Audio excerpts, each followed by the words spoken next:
truth, I look better under you. I feel lost when I'm with you.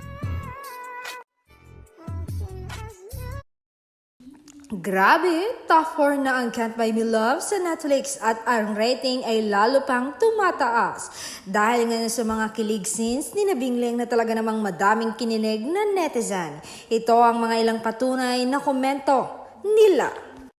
Ayon kay Elma Avancena Lerios, Go Don Bell, dito lang kami laging nakasupport sa inyo. At ayon naman kay Marie Chris, congrats, laban ng laban. At ayon naman kay Dorina Dumantay, kahit nga Wednesday and Thursday, nanonood pa rin ako. Inuulit ko lang after ko manood sa Free TV. Support natin ang Don Bell all the way. At komento rin ni Jamaica, yes, that's what we're doing, watch it. And all sa Netflix, sa iWant TFC at sa Free TV. At ayon naman kay Adi, dito sa aming lugar, ang love story ni Bigli ang aming inaabangan. Nakakakilig sila, excited na kami na ma-in love sila sa isa't isa. At ayon naman kay DL Mary Rose, more on Bingling scene pa.